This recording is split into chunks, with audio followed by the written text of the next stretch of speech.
From Johns Hopkins University, Nanjing University Center for Chinese and American Studies. Maybe my institute, my center, is a great example to illustrate the misunderstanding or understanding between China and the Western world.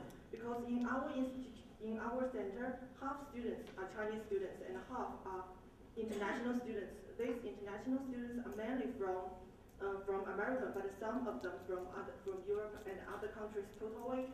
This year, about 8 students are from 8 countries. And so, in our center, each a Chinese student and an American student shares a room. So every day we stay together and talk and take classes together and do everything, almost everything together. So, and during this daily life, we always find some misunderstanding. A very simple example, for example, Chinese students prefer to take a shower in the evening, but for American students, they always take a shower in the morning. So at the beginning, the students feel very confused. Chinese students feel really confused why they don't take a shower before going to bed. But, yeah, but after a year,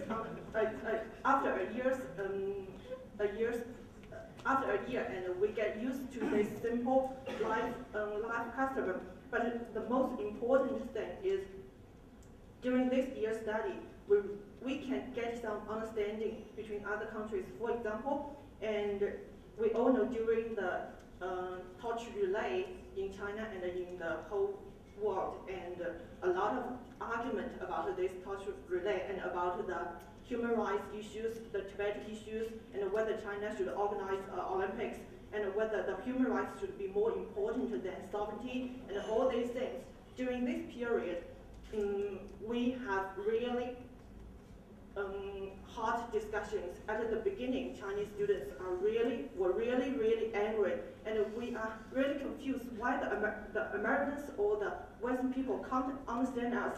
We just want to do a successful Olympics. We just want to show China to the world. And why because in the past, most people think the European or the West country, I think most Chinese people think Americans and the Western people are kind of friendly, and they're open-minded, they're willing to accept a rising China. But during this torch relay, we really feel confused.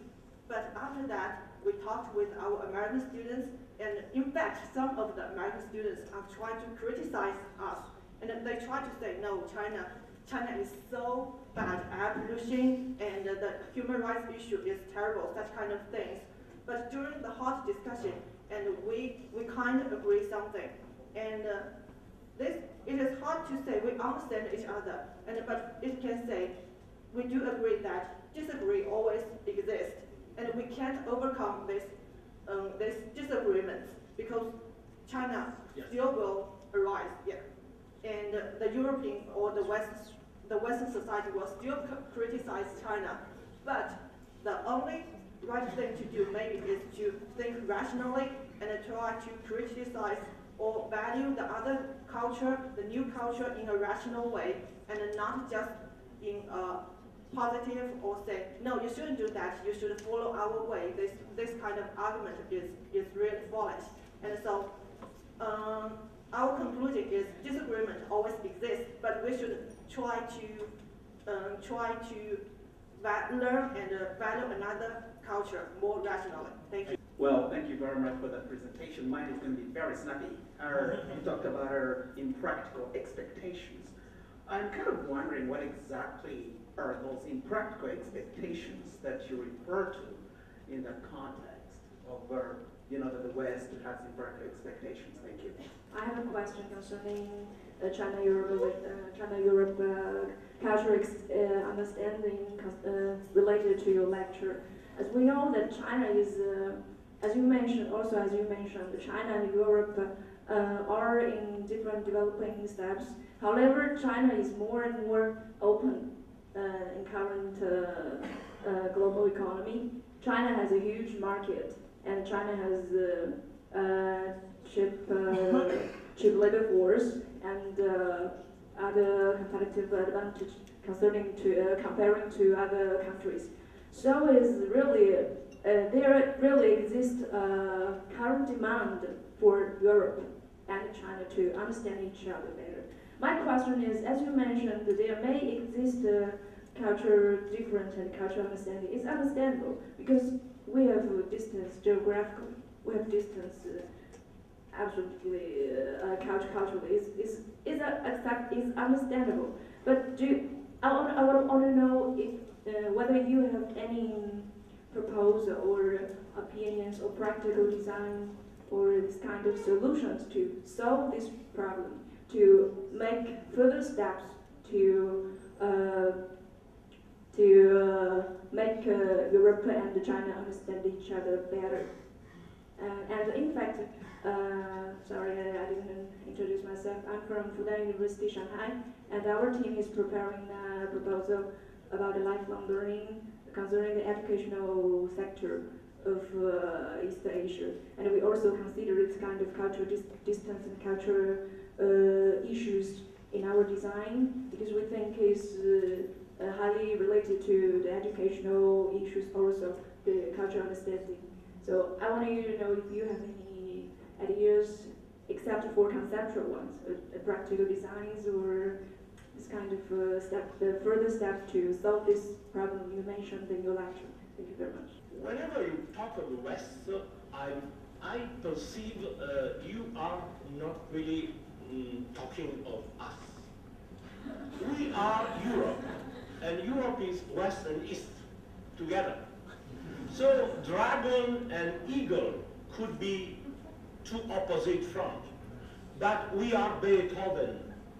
Beethoven is a symphony with 100 players, and each one is a different one. So Russia is Europe, and we are here. So we are not just West. Don't diminish us. We are very eager to be European, and we feel East and West together. If you feel only East, I'm sorry. You must feel not East, but Asia, first of all. And so we understand Asia much better than you believe, because Asia has been not our ally, but has been the Ottoman Empire best trade partner 1,000 years ago. You know, go in Istanbul and see the Topkapi Museum. No, come from the culture, I come to the West. Then, being West and East not apply to Europe, because we are together, we are Giano Bifronte, you know, two-faced, East and West together. Being European Union, by the way, on the way to enlarge furthermore to Turkey, mostly for sure in 10, 15 years, and Ukraine most probably, and North Africa, many countries will be associated.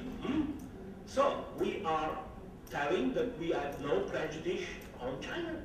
I don't believe inside here there is one European partner here having prejudices. I know that the prejudices exist on China, but not on this part of the world. I don't want to say where, but I can also indicate that between Asia-Pacific relation, these misunderstandings could be high. But don't tell me that with Germany, China has such a great deal of misunderstanding, you know, not with Italy, not with France, not with Sweden, not with Poland, for sure not with Spain. So you probably were referring to a previous stage of that, an historical view of the foreign policy relation, geopolitical concept, in which you are right, there's been a lot of misunderstanding. So point is, don't you see a big change really in the last few years that has intervened? As much as European Union passed from 15 to 27, and very soon 35, because you know, where is here Bosidar? Serbia will become soon a member of the Union, Kosovo as well, Macedonia as well, Montenegro as well, then Turkey. So don't you see that Europe is speeding up a process of international integration that is overcoming the concept of West and East? And so I invite you to consider this question as a challenge for the first, at least next 20 years, obviously, not tomorrow, but just to pour in your cup some positive thinking, not to abandon us only to the misunderstanding that always believe, you believe Europe. Every time the Prime Minister meets, there are such misunderstanding. The Italians say A, Germany say B. Look, Iran case, 5+1. Italy asked, could we enter in the group? And Angela Merkel said, you know. And what we say? We know, and we have been cancelled. And so are we to say that we are enemy now of the Germany? No, for sure not. We are only politically having a so-called dialectic relation with the other partners in the same union. So that is what probably must be introduced in the concept of Euro-Asian relation, a concept of new architecture of the international relations. And this affects also to the United Nations reform and so on. So thank you for your contribution. I have seen such fire.